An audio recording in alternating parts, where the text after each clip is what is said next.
I may be fighting a reading slump, but that does not keep me from answering all of your questions. So let's do that while I procrastinate reading.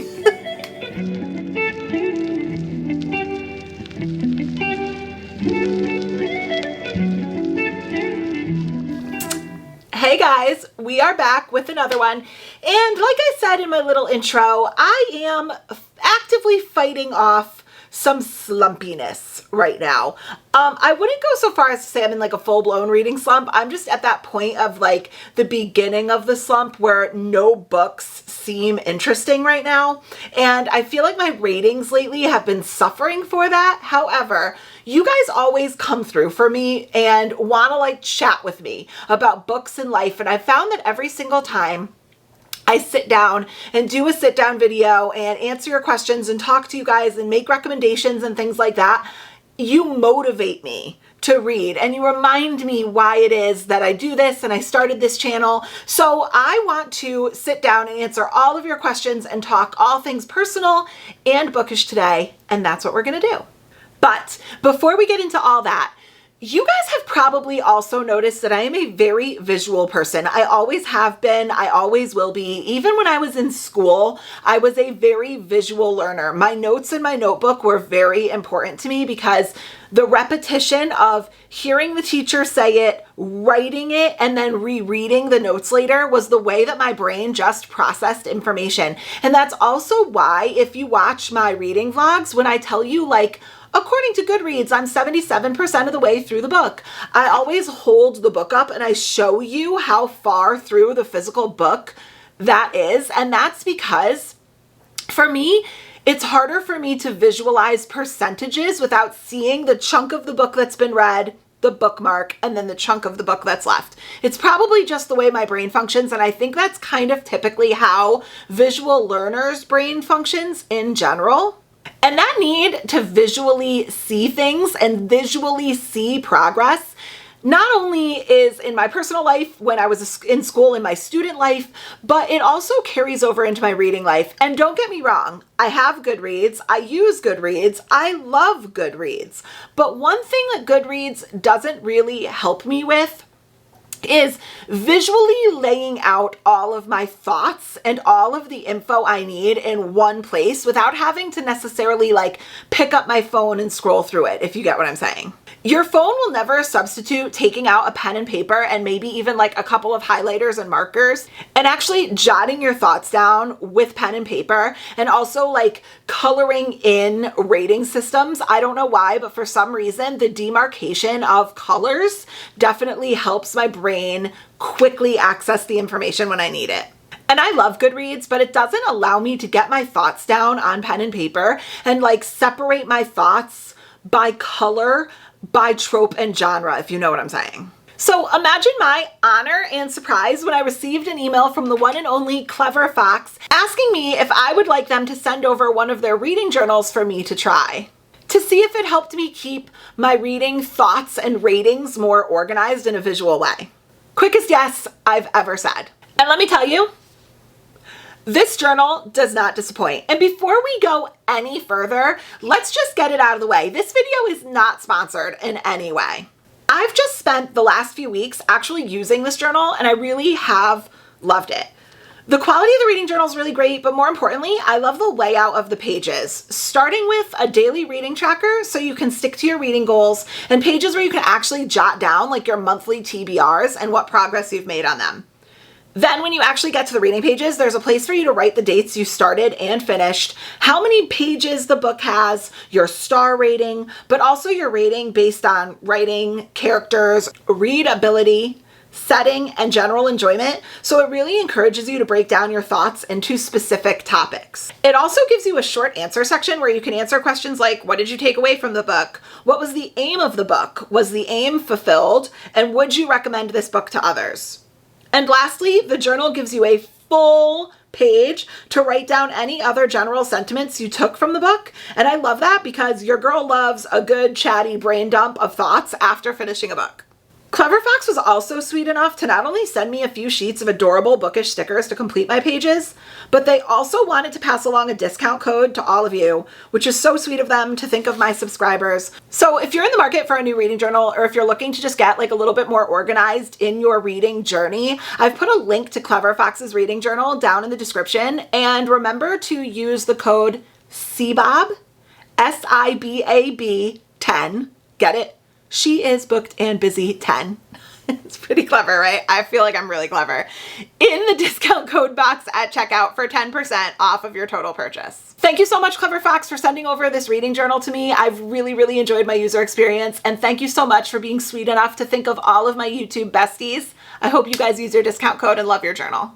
So a little while ago, I popped on over to Instagram and also onto the community page on YouTube, and I just basically asked you guys to ask me anything, and I said that it would be answered anonymously in a video. So that's what we're going to do today. I got so many questions, personal and bookish, and I can't wait to go through all of them. I don't think I've even actually seen all of them yet, so some of these are going to be new to me as well. Okay, jumping right into it, our first one is paperback or hardback. I think that I am in the minority here. I think I have the less popular opinion because I have always been more of a hardcover girl. Now, I acknowledge that paperbacks are easy to travel with, but for me, that doesn't even really matter because I'm honestly not prioritizing traveling with a physical book at all. If I'm traveling, I'm going to try to load up my Kindle and just travel with that one little device. I don't think I've ever been in a situation where I've been like, oh no, my paperback is so hard to travel with. Like, girl, just put it on your Kindle. Like, it's not that hard. So for me personally, I enjoy the reading experience of a hardcover better. I feel like it feels better in my hands. It's more solid. I like the weight of it. Does it get sometimes hard to, hold up? Sure. But so do paperbacks, realistically. So if I can't have a hardcover and I have to have a paperback, I'm very picky. I enjoy a super large size format. Like I like the paperbacks that are hardcover size and super floppy. Like when I open my book, I want them to flop open and stay open. There's nothing worse than fighting a tiny, stiff little paperback. So for me, my answer would be hardcover. Next question is, what is a book you regret not reading sooner? Love you, by the way. First of all, most importantly, I adore you. I love you too. And you guys are so sweet. I love when you guys tell me that stuff. Like, oh, I loved your video. I really enjoyed it. I love you. You make me happy. You make me smile. You guys do all that for me tenfold. So I adore and love you as well. But to answer your question, what is a book you regret not reading sooner? I'm going to go ahead and give this to Beach Read by Emily Henry. This book sat on my shelves for years, and for some reason, because I had it in my brain as it was going to be a boring lit fic or it was going to be some sort of unfulfilling romance for me, I just kept skipping it, just brushing over it and not really ever taking the leap into it. And when I finally did, it turned out being one of my favorite books that I've read in the last year, and I wish that I hadn't waited as long because I could have known how amazing this book was a year or two sooner than I did, and I could have experienced it and passed it along to people in my life that really would benefit from reading this book. So my answer would be Beach Read. Next up, I have favorite classic adaptation, and I'm assuming this means classic book to movie adaptation. And for me, that's always going to be Pride and Prejudice, but I've never seen the new one with Keira Knightley. I should probably watch that. So my version that I'm talking about is Colin Firth as Mr. Darcy. Let me tell you something right now, okay? I grew up watching that on the multiple VHS tapes. If you guys remember, you're a real one. It was 3 or 4 VHSs. You'd have to switch it out in the middle of the movie when you came to the part where there was no more film left on that particular VHS. And Colin Firth was probably my first movie boyfriend crush in Pride and Prejudice. Colin Firth as Mr. Darcy still is hard to beat for me. So my favorite classic adaptation would be Pride and Prejudice. But the old one, specifically the old one, because I can't vouch for the new one yet. I should probably watch it. Okay, the next one is a book you will never ever read. Okay, I hesitate to say never ever, but I know books that are for me, right? They weren't written with me in mind. So for me, something that I just can't get into is really intense, super aggressive feminist rage books. I can't get into those. And I'm trying to think of like an example of that, and I can't. But if we're talking about a specific book, I would probably have to go with A Little Life by Hanya Yanagihara. I hope I'm pronouncing that correctly. It has nothing to do with this book. In fact, I've heard it's beautifully written and masterfully done. However, the entire point of this book is like super intense concentration on a lot of different types of trauma, and it's one of the saddest books ever written. And for me, that's not really why I'm on a reading journey. Like, that's not why I read. I'm not like a super sad book person. I don't seek them out. Like, if a book happens to make me sad, whatever, I can deal with it. But reading a book that I specifically already go into knowing will torture me is not for me. So I don't think I will ever pick up A Little Life. This next one is fun, and I don't think I understand what it means, but I'm going to answer it the best I can. It's your queen name in a fantasy book or in a fantasy world would be ... And I don't know if this is like some sort of test I'm supposed to take, and I'm going to make myself sound like a fool. But I know that if I were writing a queen character based on me in a fantasy world, for some reason, the first name that pops into my mind is like Serafina. I really honestly don't know why. Like, specifically Serafina and then some like jewel name, right? Like Serafina Jade or something like that. I don't know. For some reason, that strikes me as like a super strong, but also like a little feminine name, and I like it. So I don't know if I'm answering this question correctly, but in true Lindsay fashion, I'm answering it the way I took it. And if I were writing a fantasy world with a queen in it that was loosely based on me, her name would be Serafina. This question was so fun.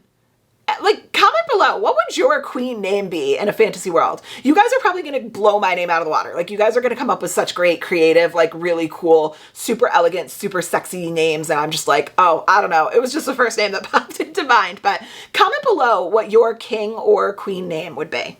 Okay. This next one is probably the most important question I have ever gotten and will ever get. I take it that seriously.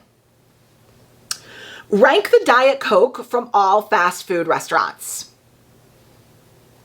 Okay, buckle up. I haven't even really given this much thought. I'm doing this off the top of my head. First is McDonald's. We don't even need to talk about it, okay? McDonald's Diet Coke, superior, cannot be beat. For me, there's nothing like a crisp, cool McDonald's Diet Coke. Whatever that water filtration system they allegedly use and whatever that ice they allegedly use, it's working. I like it. Syrup to seltzer proportion, perfection. McDonald's is top tier. In number 2, I would probably do Chick-fil-A. I love Chick-fil-A's like nugget hospital ice. I don't know if that's what it's called, but Chick-fil-A Diet Coke is always a banger. Number 3, I would go, we get into specifics here. I would go Burger King. However, only the Burger Kings that have the Coca-Cola Freestyle machines. I don't want the regular self-serve Burger King Diet Coke. I specifically want the red and white stand-up machine that has 5,000 different options, and I want to go directly into the Diet Coke section and not add any flavor to my Diet Coke because I'm a Diet Coke purist. Even better if they have caffeine-free sometimes. I could get down with that and go right into the freestyle. So Burger King comes in number 3 if they have the Burger King Diet Coke freestyle machines. And then rounding out number 4 and 5 would probably be, I'm going to go ahead and say Sonic because I like the styrofoam cups that are respectable sizes. They're not like little tiny baby Diet Coke for ants cups. Like, they bring you gigantic styrofoam large cups that I think are superior. And coming in 5th would probably be Wendy's, but once again, only if it's the Diet Coke freestyle machines. Next question was craziest celebrity encounter. And I'm going to be honest with you, living in Connecticut, we are sandwiched between New York and Boston, but I also was blessed enough to be in some situations in my life where I've had like a decent number of celebrity encounters. I think my favorite celebrity experience was probably in high school. My cousin actually like casually, I don't know if they like casually dated or talked or I don't know, chatted, casually was acquaintances in some fashion with one of the members of the Backstreet Boys as well as one of the members of NSYNC. So Every single year, she would send me backstage passes to the Backstreet Boys concerts when they came to Connecticut. And every single year for Christmas, NSYNC would send me their newest album signed, which is really cool. So I have a ton of signed Backstreet Boys merch, NSYNC merch. I saved every single backstage pass that I have that was signed by Howie, because he was the one who signed our backstage passes. In order to get backstage, it needed to have a member of the band's signature, and it gave us like special access to like the little cafe that's in back there and different areas of backstage. It was really fun, and I have to be honest with you, every single member of the Backstreet Boys and NSYNC were always nothing but kind and nothing but sweet, and was really a great experience. So I would probably say my experiences in my childhood with NSYNC and BSB. But if we're talking about specific like celebrity run-ins, when I was living in London, also during high school, I ran into Pierce Brosnan in Starbucks in London, right in the center of London, and he was sweet as pie, paid for my coffee. Really great, really nice, very nice British gentleman, great experience. And I feel like I've drank coffee with a lot of celebrities, and I'm just realizing this.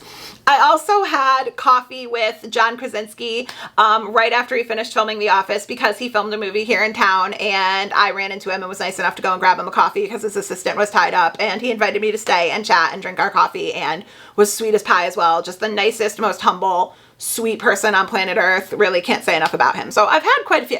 Next up is audio, physical, or ebook. Okay, if I had to put them in order, I'm gonna go ahead and say ebook first, because I read so much faster on my Kindle. It's so much more of a productive use of my time, and I like that it's so easy to travel with, and I can read in the car. I could throw it in my bag. I have the Kindle with like the anti-glare screen, so I could take it to the beach. There's no glare. I could store thousands of books in one place. I don't have to pick through shelves. So I think for me, my Kindle reading will always be superior. So Kindle's going to come in at number 1. Number 2 is going to be a physical book. There is nothing that is going to top going to the bookstore, picking up a hardcover, sitting down, feeling the weight on your lap. It's just, there's, physically turning the pages. There's nothing that's going to beat that on a cold, gloomy, rainy day. I sometimes, even when I have the book on my Kindle and I have the physical copy, if it's cold and gloomy, I will put on a nice cozy sweatshirt, slap a blanket down on my lap, and prioritize my physical book over my Kindle. So that comes in at number 2, which puts number 3 as audiobook. I am brand new on my audiobook excursion. Like, I'm not very experienced. I have only listened to like 3 or 4, but what I have found so far is that the narrator is everything. The narrator makes or breaks an audiobook for me, because a bad narrator who does cringy voices will straight up ruin a book. It gets turned off immediately and it ruins it for me. So I'm not 100% sold on audiobooks yet. I did just have a really great audiobook experience with Laini Taylor's Daughter of Smoke and Bone, and I have yet to purchase and listen to like a graphic audio with different actors for each voice. So that might change my mind, and maybe that'll move up in the rankings. But as it sits right now, it's going to be ebook, physical, audiobook. Next question is, what's your favorite snack or beverage, or I guess, beverage while reading? Okay, favorite beverage is, it depends on the time of day, Diet Coke or coffee. So coffee, hot coffee in the morning, iced coffee in the afternoon, or an ice cold Diet Coke in the afternoon or night. Snack. Ooh, that depends. That really depends. I'm a big extra cheesy Cheez-It girl, so maybe extra cheesy Cheez-Its. Peanut butter M&Ms always come in clutch, so peanut butter M&Ms. Or maybe like a really good cracker with like a sharp cheddar cheese. Like crackers and cheese, I can always get down with. Maybe throw a little like prosciutto in there. So I don't know, depends on how classy I'm feeling that day, I guess. What's your favorite place to read? Okay, truly, my favorite place to be in general ever is home. Your girl loves to be home, okay? I am so busy in my daily life that when I picture the perfect evening, it's just being at home, curled up with a book on my couch in my chair. I want my family home. I want my husband upstairs either reading for school with me or like watching a UConn game. I want my kids on the couch next to us either playing their Switches or watching along with my husband. And I want ambient rain in my headphones, snuggled up on my couch with a blanket, specifically my Minky blanket that I want. And that's like my perfect favorite place to read, is just at home. But if I can't choose home, anywhere near the water. I really love water sounds while I'm reading, whether it's rain or the ocean. So if you put me on the beach in a beach chair listening to the ocean while I read, I am happy. I'm a happy little girl. I'm a happy little clam. So I do go to my dad's place in Cape Cod in every April and every October, and I love, even when it's freezing cold outside, I will bundle up, wrap myself in a blanket, and sit out on his balcony and just listen to the ocean as I read, and it is really, it's close to perfection. Little change of scenery here. Okay, next question was, what prompted you to start your fun TBR game? I'm going to be completely honest with you. I have no idea. I have no idea. I'm sure I was loosely inspired by something I saw or some challenge I saw on YouTube, but I have so many books and so many shelves that there is no easy way for me to look and choose, because there's literally close to 1,000 books on my shelves. So I feel like my brain automatically, I'm very analytical and I'm very regimented, and my brain immediately went to like assigning each book a number and picking them that way, like a very mathematical way of picking books. So I don't really remember, but it made sense to me with how many books are on my shelves to assign them a number and pick them like almost mathematically. And then I've always loved a good like random spin wheel, because I'm horrible at making decisions. I second guess and hem and haw and overanalyze every simple decision that needs to be made. So the spin wheel removes pressure from me because it removes the pressure to make a decision. Next up, how long have you been reading? I have been reading since I learned to read. Seriously, I have been a reader my whole life, and I've talked about this a little bit in my Harry Potter videos, but I originally read a lot of classics. I was reading Moby Dick and Through the Looking Glass when my mom brought Harry Potter home, and then Harry Potter opened up my entire world to a whole other, genre of reading. But I have always loved Emily and Charlotte Bronte. I've always loved Jane Austen. I read and took several Shakespeare classes and Virginia Woolf classes and Robert Frost poetry classes all throughout high school and college. So I've always been a reader. It's always been the only thing that truly calms my neurotic, anxious brain when I've had a tough day. And reading has just never ebbed for me, ever. I think about when my husband and I first met when we were 19 years old, and I remember he used to play his game with his friends, and I used to sit back in his bed at his dad's house and read. So I don't know of a time in my life where I ever really stopped reading. In fact, in college, I would procrastinate assignments reading my books. So sometimes it's even a problem. The next question was, what book or books got you into reading? Oh, geez. I don't know. So the rule in my house when I was younger was I never had a bedtime at any age. My parents never like forced me to sleep, but the rule was that when it got to a certain point in the night, I did have to go up into my bed and read a book. Like the TVs went off, there were no electronics, and you just read a book. So I'm sure whatever got me into reading was any book that I picked up. My mom and I used to go on like Barnes & Noble dates, and I call them Barnes & Noble dates with my kids, where they can go and pick out books. As long as they've read them and they've finished the books that we got from the first trip, they're allowed to pick out, a couple of books when we go. So reading has always been something that my mom did and that was special for me. I read all the Babysitter Club books back in the day, if you remember those. I got super into Goosebumps for a while. I read all the classics. I was a voracious classics reader, but the book that really solidified reading as my passion in life and my sense of peace was Harry Potter and the Sorcerer's Stone. I have never been the same since I read the Harry Potter series. The next question was, what made you want to start your YouTube channel? Honestly, my children, my two boys. So if you guys don't know, my boys do have YouTube channels. My younger son just started a newer one. They just kind of like wanted him to be able to do his own thing. So that's a little smaller, but they started out with their Mr. MC and Icebreaker channel doing gaming videos, but also doing travel vlogging when we traveled. And they got super successful very quickly, and I just saw what a great community YouTube was, and they made so many great connections of other kids their age that gamed and loved their travel vlogs.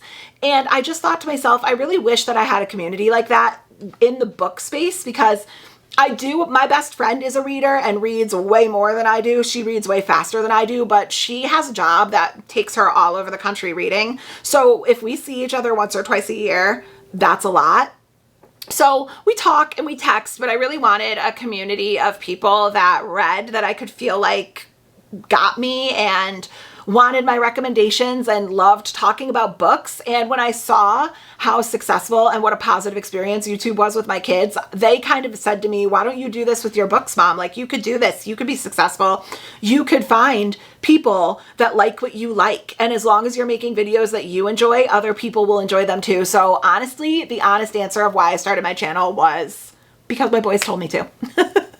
Ooh, this next one. Biggest book crush. Oh gosh, okay, when? My biggest book crush of late has been Zayden Ryerson from Fourth Wing. The Shadow Daddy that will never be beat for me is Rhysand from A Court of Thorns and Roses series. Rhysand is everything. Rhysand is Shadow Daddy goals, in the words of Reagan. But if you're talking about when I was younger and when I got into reading, like what I would have identified as my first little like book boyfriend crush, Harry Potter was right up there. I feel like I read like Black Beauty and really liked the main male character in that book. But for me right now, I don't know that Rhysand or Zayden are ever going to be beat. I am a Shadow Daddy romantasy girl. What can I say? Okay, this next question. Do your sons read? No. Okay, so my 14-year-old, no. In fact, he makes fun of me for reading. He avoids reading like the plague. Even like with his schoolwork, he is blessed to be a literal genius, and he will just like skim and retain. Like, he doesn't really need to focus on the words that much. He has a really good photographic memory that just retains information, and he avoids reading like the plague.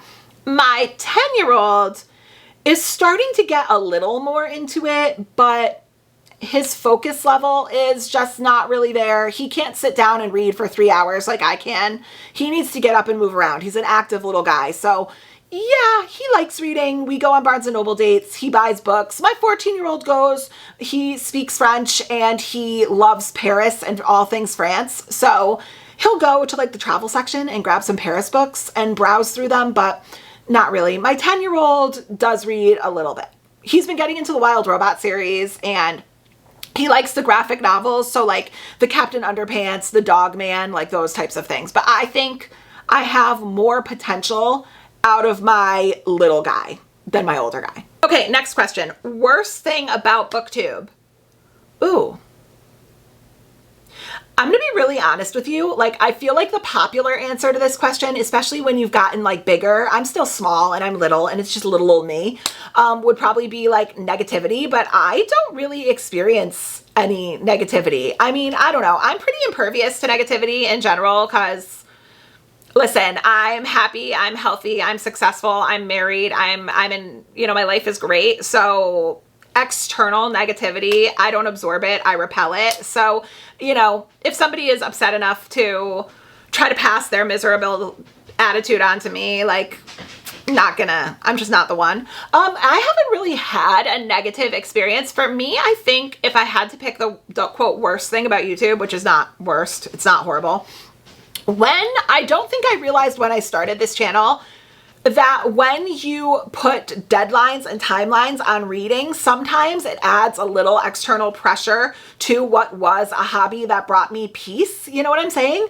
But that's not you guys, and that's not YouTube, and that's not having a channel. That's just me never wanting to disappoint you guys, or knowing that you've been asking for a particular video or knowing that you've been asking for my thoughts about a particular book. And it's not, reading a book isn't something where I could sit down and dedicate 30 minutes to it and bang it out and give you my thoughts. Like, depending on the book, it could take several days, maybe even a week for me to get through a book. So it's not a quick turnaround. And I just put a lot of pressure on myself to never want to disappoint you. And I don't think like you could consider that like a bad thing. It's more just a me thing. But since I started my channel, that pressure has gotten a little heavier. But I'm good, and it's my favorite thing to do ever. So there's really not any worse thing about BookTube for me. Okay, the next one is juicy, okay? What makes you angry in books and why? Oh my goodness, so many things.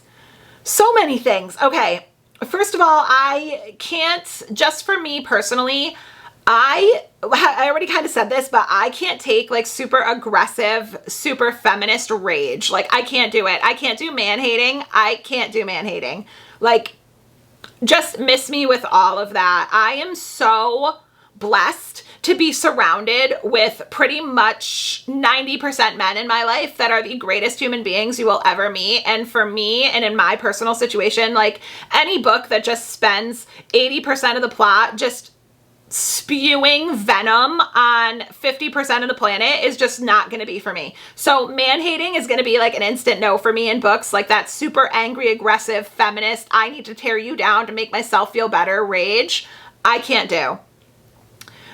Political commentary where it doesn't belong, right? I just had this happen, and this is probably why this is coming to mind right now. I just tried to read a horror paranormal mystery thriller and DNF'd like 35 pages in because in 35 pages they mentioned political divisiveness like 7 times in 35 pages. And I was just over it. Like, can we just see the ghosts and move on? What else makes me angry? There are things that like irk me, but I wouldn't go so far as to say they make me angry. So, oh, the only other thing that makes me angry is any mention of hurting an animal.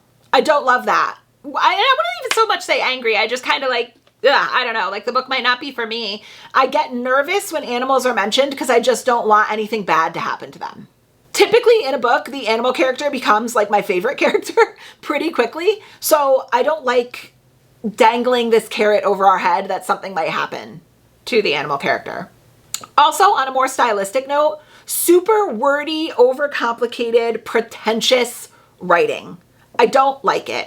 I don't care for it, and it loses my interest. It makes me angry, and I want to close the book. So yeah, I'm not a super wordy, overly descriptive, condescending reader. Okay. Another one of my probably favorite questions that I'm so excited to answer. What is your favorite food to have at Harry Potter World in Florida? My favorite place on planet Earth. I go once or twice a year since it opened. I went twice in 10 months last year. And to this day, my children and my husband still laugh at me because every single time we come through the bricks and into Diagon Alley, which, a fun fact, if you're walking through the entrance, stop and listen for a second because you can hear the bricks moving. It's so cool. But every time I come through the bricks and I come down the main thoroughfare of Diagon Alley and I see the dragon on top of Gringotts, instant tears, cry every single time. No matter how many times I go, I cry. Every time we come into Diagon Alley because it is my happy place. I love it. It is everything I envisioned in my brain in my childhood come to life, and there is nothing quite like that moment. But my favorite food. Okay, my favorite drink, hands down, is butterbeer. I specifically like cold butterbeer. You can get it frozen, cold, or hot. The hot is a bit too sweet for me. The frozen, I'm not like a frozen slushy person really, so the cold is perfection with that butterscotch cold foam on top. There is nothing like a 95-degree hot Florida day walking around Diagon Alley or Hogsmeade with a cold butterbeer. So that would be my favorite drink. As far as my favorite snacks, okay, you cannot skip Florian Fortescue's ice cream, specifically the strawberry and peanut butter ice cream, because if you are a Harry Potter fan, when he is expelled from Hogwarts and isn't allowed to go back, he spends some time staying in an inn. And during that time, they smuggle Florian Fortescue's ice cream up to him to eat, and his favorite ice cream is strawberry peanut butter, so they make it at Harry Potter World, and it is one of the greatest things you will ever taste. And once again, on a hot Florida day, walking around, but cold butterbeer in one hand, strawberry banana, Harry's favorite ice cream from Florian Fortescue's in your other hand, is top tier. I also love going into Honeydukes and buying some of the cool candy. My kids and I always do that. We always get a classic chocolate frog. However, I will say it's not a very good use of your money. They're expensive and it's just a chunk of milk chocolate. And if you're not going to eat it right away, it does melt pretty quickly and it's quite heavy. However, you can still buy them if you're collecting the Wizard trading cards, which we do. So we still always get one, but we really like the Fizzing Whizbees, which are these little fizzing chocolate flies, I think they are. And they're like peppermint toads or peppermint frogs that we really like. So definitely don't miss Honeydukes. If chocolate and ice cream isn't your thing and you're more of like a savory snack person, one of my favorite things to get when I'm feeling a more like hearty snack is the ginger newt cookie. It's just a classic gingerbread newt shaped cookie, but it is delicious gingerbread with a really good frosting on it. If you're looking for more of a meal when you're in Harry Potter world, I highly suggest the 3 broomsticks and get the fish and chips, because these fish sticks, I'm not even really a seafood girl, but these are the greatest fish sticks in Florida. They beat the fish sticks at Rose and Crown in Epcot all day long, any day. Get the tartar sauce, get some malt vinegar, and if you're getting it just as like a small snack, get the kids portion because it comes with a butterbeer. That was a fun question. I like that one. Okay, what romance book would you recommend to someone? Okay, so based on that question, I couldn't just answer because I would have follow-up questions. So my question to you would be, are you looking for something more YA or more adult? Basically like gauging your spice level. Admittedly, I am not always a straight romance or rom-com lover because they're a little too cheesy and cringy for me. I do gravitate more towards like romantasy, but if you're asking specifically for romance, if you want to be more on the closed door side, I would say Sarah Adams books are usually pretty good. I wasn't a gigantic fan of the cheat sheet, but I know that people have loved her later works a lot as well. Also, an author that I don't always mesh with is Tessa Bailey, but specifically Hook, Line, and Sinker and It Happened Last Summer. I'll reverse those. These are super spicy, but they're really, really good, and they're just straight romance comedy. If you don't mind a little toxicity, and if you're looking for a little bit more like depth and emotional trauma in your books, I don't think you can go wrong with the Magnolia Park series. It's very good, but it is trauma dumping and a little bit more like bully toxic romance. If you're looking for a mafia romance, I would go Brutal Prince by Sophie Lark. And if you're going for something a little bit more refined and classy, I would go Divine Rivals by Rebecca Ross. However, I would also encourage you to add a little fantasy romance in there because there's nothing quite like a fantasy romance. Oh my gosh, and the same person then follows up with, what fantasy book would you recommend to someone? Oh my gosh, okay, once again, so hard, and this is the majority of my reading, so there's so many options. But off the top of my head, Fourth Wing and Iron Flame were some of my favorite reads I've read in the last year, if not my favorite read, Fourth Wing. Iron Flame was a little bit down because it was more like political and world building, but Fourth Wing in particular was amazing. A Court of Thorns and Roses series really did change my entire perspective on adult fantasy. So I would say that I am not fully through my Throne of Glass series read. So even though I know chronologically Throne of Glass comes before A Court of Thorns and Roses, they're not connected. So you can go right into this. And last but not least, if you're looking for something a little more well-rounded, maybe taking in some historical mythology and you don't mind spice, I'm obsessed with the Plated Prisoner series by Raven Kennedy. Please, please read these books. They are so good. Okay, next up, what is your most beautiful book you own? Oh, I feel like I've answered this before. I honestly don't even know that I would be able to pick from my special editions because I have so many and so many of them are so stunning. But let's see. I did just recently get the Fairy Loot edition of When the Moon Hatched by Sarah A. Parker, and this book is absolutely stunning. I love the colors on it with the sprayed edges, but inside there are embossed end page art of the characters. I don't know if you can see that shine. Embossed end page art of the characters. Let's see if I can show it to you without dropping it. And it truly is just a gorgeous edition. So I think this has been the one where my like voice has caught when I opened it recently, but I have so many beautiful books. How lucky am I? Talking about McDonald's Diet Coke made me want to go get a McDonald's Diet Coke. So that had to happen. Okay, I forgot what question I was on. Do you have a count of how many books you own, physical and or Kindle separate? Okay, so I don't have an up-to-date count. The last time I counted my books, I believe I had around 800 physical books, and I've added more plus stuff that I've read so far. So like we'll say like anywhere between like 800 and 850. Somewhere in that basic range. And then as far as my Kindle, I have absolutely no idea. I think when I look at like my device content on Amazon, I'm pretty sure I have like 1,100 books on my Kindle, which is crazy. A lot. I have a lot. An overwhelming amount, if you will. Okay, if you could be one character for a day, who would it be? Oh my gosh, if I could be one character for a day. Okay, I'm gonna be completely honest with you. I like reading about strong female characters or like strong badass women in fantasies, but I don't want to be one of them. I think one of the reasons why I like reading about them is that I don't actually have to go and do those things. Like if you told me tomorrow morning you're gonna wake up and you're gonna have to cross a parapet during a rainstorm, and then you're gonna have to convince a dragon not to eat you, and then you're gonna have to go sword fight grown men.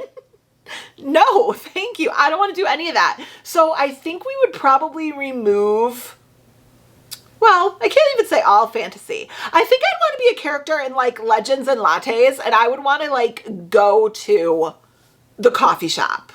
I could do that, right? Like I just want to be someone drinking coffee in the coffee shop at Legends and Lattes. Like the little mouse character. Could I be the little mouse character from Legends and Lattes? Or I also could never be anyone from like the Magnolia Park series because I absolutely despise drama. There is no better way to just annoy the hell out of me than to be needlessly dramatic and childish and immature. And I don't want to go out at night. That's the other thing. I don't want to do any of that. I want to be home. Oh, you know what? This is what I'm going to do. I would be one of the girls from the Chestnut Spring series. Yep. That's who I want to be.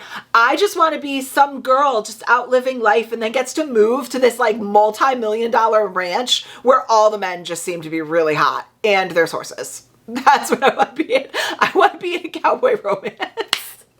So I guess my answer is either a mouse drinking coffee in Legends and Latte or a female character in the Chestnut Spring series that gets to look at men on that ranch all day. Next question is favorite book of all time. Harry Potter and the Prisoner of Azkaban is my favorite book that's ever been written of all time. There will never be any comparison to it. It holds a very special place in my heart. It makes me very emotional. Prisoner of Azkaban is my favorite book that has ever been written.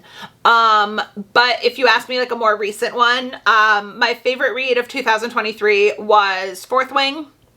And my favorite read so far of 2024 has been Beach Read by Emily Henry. So there you go. How do you stay motivated to make YouTube videos? Okay, so this question is kind of like 50-50 because like my motivation ebbs and flows, right? Like there are some weeks when I'm so motivated, particularly when I have an idea I'm really jazzed about. Like when I have an idea I really like, or when my reading is going really well. Like there are weeks when I'm doing a video, for example, that's like reading 4 hours a day and the 4 hours are flying by and I'm accomplishing it and I'm loving it. That keeps me motivated. And then there are other weeks when I want no part of having a camera in my face. Some weeks I'm even in a slump and I want no part of reading. Like that does happen. So I think my motivation, I think the best advice I could give you is like, don't force yourself, right? Like I try not to force myself to film if I'm not feeling it, because I think that'll translate into your video. So that would probably be my best advice. I stay motivated because I don't try to put too much pressure on myself. I'm an incredibly busy woman. I'm an incredibly busy wife. I'm an incredibly busy mom. And I also work on the side as well, plus make videos. So anything that adds pressure, I'm going to take no joy in, and I'm not going to want to do. So I stay motivated by not putting too much pressure on myself. Okay, next question. Will you start a Patreon? This is something I'm so intrigued to hear, you guys. Like, comment below if you like when creators have separate Patreons that have like exclusive content. And I'm going to be completely honest with you. I don't know much about Patreon. I don't know. Do things have to be behind a paywall? But if it is in fact that they do have to be behind a paywall, do you like when YouTubers have like extra Patreons with content behind a paywall? I've never really thought about it, but the more that this channel grows and the more and more interested I get in making this potentially soon my sole income, the more Patreon is starting to make like pragmatic business financial sense to me. But at the same time, I don't know how people feel about it. Like, there is a benefit to it. You get extra content, you get extra polls, you get extra interaction, but like, I don't know. I don't know much about Patreon. So I guess the question, will you start one? I guess I'll like never say never. I guess at some point I could, and I understand from a business standpoint why creators do. But I guess I would be open to your input. So comment below your thoughts on creators with Patreon. Next question is a personal one. Do you ever wish you had more kids? Okay, I'm going to share a little bit about my life with you guys. The answer to this question does have like very, very, very light like medical talk. So if that's something that skeeves you out, go ahead and skip to this timestamp right here and you could just skip over it. But it's nothing like graphic, but just like if talking about medical stuff skeeves you out or you just don't want to know, go here. Okay. So we had my first son, Dylan, when we were very young, and then decided we wanted to give him a sibling, and unfortunately miscarried my second pregnancy. And then of course went on to have our fabulous Mr. Cole, who is the light of our lives. After that, actually, after I had Dylan, I was diagnosed with cancer, and I was able to keep it at bay. I had several procedures, and I was able to keep it at bay without making any serious surgical intervention because my OBGYN did know that I wanted to have more children. However, about 3.5 years ago, my doctor basically said that we couldn't put it off anymore, that it had metastasized to the point where now it was becoming potentially life-threatening. So I did have a full radical hysterectomy. Sorry if anybody is like weirded out by like medical talk. I guess I can put like, okay, here's what I'll do before this. I'll put like a timestamp, but right before my doctor told me that I would have to have that hysterectomy, obviously afterwards you can't have any more children. And he said, listen, like we're at a point where we have to do this. And my first answer was, I need to go home and talk to my husband about this because obviously once we do this, we can't have any more children. And we had a really long conversation about it. If I had wanted to, if we had wanted to have more babies, I definitely could have. I could have pushed off my procedure. However, every minute that I didn't have it, I was taking a risk of my life, and we both mutually decided that although we would have welcomed any more babies into our family, we felt complete. Like our home felt complete after Cole, and any other member that we added to our family would have just been an extra bonus. But our home after Cole would never feel incomplete. So we wanted to prioritize my health over that. And at the end of the day, I am glad that we kind of stopped with Cole because Eric and I had our kids really young. And now we are at this great point in life where our kids are relatively grown and some of our friends are like just starting out their families. So we still get to love on babies, but then we get to give them back. You know what I'm saying? Like we get to hug and love the babies. And then when they cry, we're like, here you go. You take them. So I have nieces, I have nephews, I have friends with babies. So I get my baby time. Trust me. Okay, next question. Best book you've read in 2024. Ooh. 2024. Like time is a blur, guys. Okay, let's go to Goodreads and let's look at my reading challenge list. Okay, so for this, I would probably say my top three. My top is probably Beach Read, followed closely by Guild by Raven Kennedy, the first book in the Plated Prisoner series, and Remarkably Bright Creatures by Shelby Van Pelt. But I think Beach Read still sits at the top of the totem pole.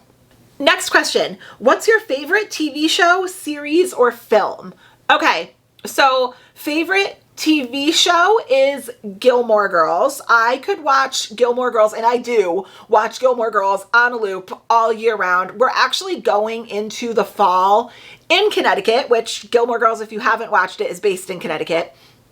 And it is becoming like peak Gilmore season. So I have a feeling that season 1, episode 1 is going to be starting here pretty soon in the next couple of days. But I also love Schitt's Creek. I could watch Schitt's Creek 24/7 all the time, no problem. My favorite film, that's a good one. Okay, so for me, favorite film would be what movie could you watch over and over again? It never gets old. You could recite it, but you still want to watch it. Titanic is a one that I could watch on a loop. The Notebook, I could watch on a loop. Oh, and the whole Harry Potter series. The whole Harry Potter series, I watch all the time. It's basically background noise in my house at this point. It is constantly on. I will start from movie 1 and I will watch all the way through to the end of the series and then restart movie 1 again. So yeah. Another one similar to the Patreon question. Do you have an Amazon wish list for your book hauls? Now, I'm assuming this person is asking because what a lot of creators will do is they'll put together like an Amazon wish list. And then if you go and you send them a book off their wish list when they do a haul, you get like a shout out. I'm assuming that's why this person is asking. I do have an Amazon wish list that's like on my personal Amazon. I have had, like, my family and I, that's how we do like Christmas and birthday lists. Like around Christmas, I put all the boys' stuff on an Amazon wish list. I know my cousin was in college at one point. She just did a birthday wish list and sent it all out to us and it automatically shipped to her dorm room. Like, it's just easy. So I do have an Amazon wish list.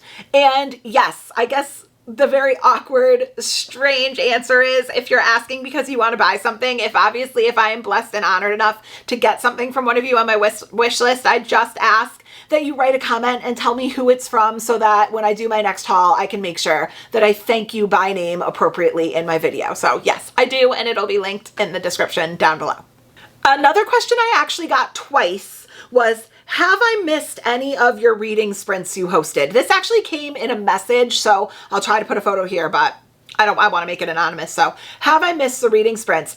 No, you haven't missed anything. I haven't actually set a date yet, and I'm still trying to figure out what day and time is going to work best, not only for me, but for all of you. But stay tuned because we should have an announcement coming in the next, like, hopefully couple of days.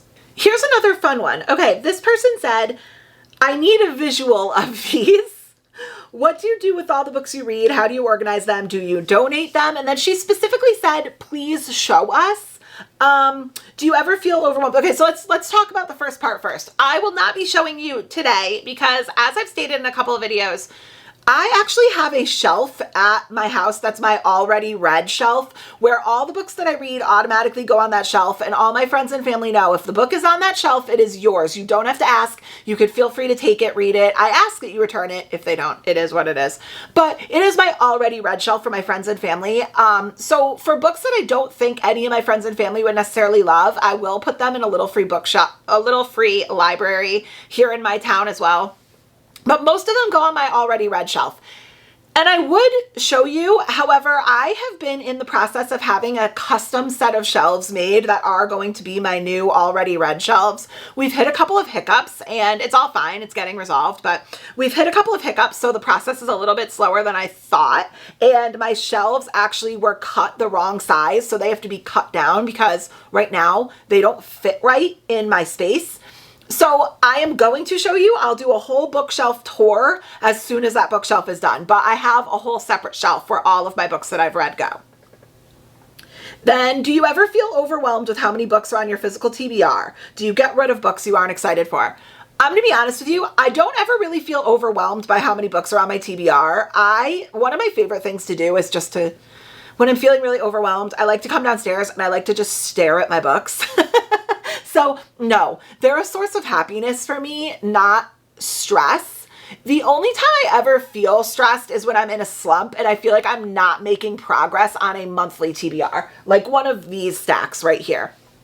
Sometimes kind of I put pressure on myself to like read more than I am monthly, but I quickly adjust my mindset and say like, it is just reading. It is not that serious. Like you are fed and happy at the end of the night. So that's really all that matters. So no, I don't really get overwhelmed too much. If anything, my Kindle might overwhelm me. Like all the books on my Kindle might overwhelm me more than my physical books that I made the conscious decision to purchase because I love staring at them, particularly my special edition shelves. I could stare at my special editions all day long. Do I get rid of any books that I'm not excited for? Occasionally, but I don't often buy books that I'm not like excited for. I guess I've bought books in the past and they've sat on my shelves for years and I've been like, I'm actually not into this anymore. Like you grow, you evolve, and it's not for you. But most of the time, not really. I don't think so. But if I've already read it, it's free for my friends and family to take. So yeah. How do you suggest you get out of a slump? Okay. Everyone, first of all slumps are not equal, okay? All slumps are different. All slumps are caused by different things and form for different reasons. So it's hard and it might not work for you, but when I am in a slump, what really helps, I only allow myself to mood read. My question to myself is, what is the only genre of books that's looking appealing to you right now? So right now I'm in like a minor slump and the only books that are even interesting me are super smutty, either romantasy or romance, but super smutty romantasy romance right now. That's the only thing that in my brain I'm like, oh, I could go for that. That's the only, like when I think about reading a rom-com right now, I'm like, absolutely not. Want nothing to do with that. When I think about reading a mystery thriller, I'm like, nope, that'll just infuriate me. Like I can't do it. But when I think about reading like super smutty shadow daddy romantasy, I'm like, yep, that's what I want right now. So for me, because I'm going into a slump, I am planning this week on prioritizing that. And I'm just honestly throwing out my other video idea and I'm just pushing it off to another time because if I force myself to read things I don't want to read, it's not going to make my slump better. It's going to only make it worse. Like you can't, in my opinion, you can't force yourself out of a slump. Just go back to reading what you want to read because that will pull you out of your slump. So that's my best advice. Like mood read your way out of it. Okay. This question is funny. How are you liking Malice? I feel called out. I feel super called out and like, please keep calling me out. Like, yes, you need to light that fire directly under my ass, honey, because this Malice by John Gwynne is our Homey and Homely book club read for September. And I'm on chapter 3. No, wait, I might be on chapter like 6. I don't really remember. But the point is it's like 800 pages long. So that's literally nothing. I am weeks and weeks behind on this book. And honestly, I had planned on just really prioritizing that book and catching up over the next couple of days, but I don't think I can do epic high fantasy right now. I really don't. And I think if I'm prioritizing like the rest of my reading in October, I am really afraid that Malice will just push me directly into one of the worst slumps of my life because I'm teetering on the edge right now and I just don't want to chance that. There's nothing wrong with the book. I'm actually, to answer your question of how are you liking it, in the little bit that I read, I actually really do like it, but it is incredibly dense writing. There are about 3.5 billion characters in just the first couple of chapters introduced, and I could tell I'm actually going to really like it. It's just not what my brain wants right now. So I'm not discounting it. I'm going to continue trying, but I really honestly would be surprised if I finish this one. This might be the first book club book that might just be a soft DNF for me. Like it's not the right book at the right time for me right now, I don't think, but we'll see. We'll see. I could be wrong. Okay, so this person wrote a couple of questions. So question 1 is, can you remember the first book you read that got you excited to read more books in general or from that author? This would be you as a child. Yes, Harry Potter by J.K. Rowling. I'm going to like speed through these. Harry Potter, J.K. Rowling. I'll name 3 random authors just by going on 3 names. If you saw their names on a Goodwill bookshelf, would you pick it up? Rex Stout. I don't know who Rex Stout is, so probably not. Danielle Steele. Oh, Danielle Steele. Do you mean Danielle Steele? Doesn't she write the Naked Torso Guy romances? Yes, I would probably pick her up. Nora Roberts. Yes. Stephen King. Yes. If there was a Harry Potter one-shot crossover with another famous book series, which would you like to see? This would involve a character, the Harry Potter world, some ending up in the same world of Tarzan. Oh, okay, so he's saying like if I could pick a series to cross with Harry Potter. So he gave an example of like if you could cross like Tarzan and Harry Potter, for example. If there was a crossover, what would it be and which characters would be involved and how? Wow, what a great question. Okay. I would cross Harry Potter. Wow, this one's going to take a minute. Okay. I would cross Harry Potter with a Court of Thorns and Roses series because I think it would be really funny to throw Hogwarts into like the Night Court or to throw Hogwarts into like one of the realms and see how like the Bat Boys deal with it. I also envision in my head like the Bat Boys children in the future going to Hogwarts, right? Like I think that would be really, really funny. And like hearing like how recent Cassian and Asriel like talk to their kids as they're going through like high school drama at Hogwarts. Like I could get so, I'm like writing this in my head right now. So probably a Court of Thorns and Roses. But also like what if we crossed Hogwarts or what if we crossed Harry Potter with like Binding 13? Hear me out. Hear me out. Similar age ranges, but if we brought like the Binding 13 drama and the Binding 13 like tortured souls into Hogwarts, that could be interesting. And that's it, guys. I hope you liked this. I really do. I love answering your questions. If I missed any, I'm so sorry. I got so many and they came in on like different platforms. So I'm hoping I answered them all, but if you stayed for this whole video, comment the yelling emoji for you guys yelling all your questions in my directions, and then do the things that you are so professional at doing, like, comment, subscribe, and I will catch you in the next one. Bye, guys.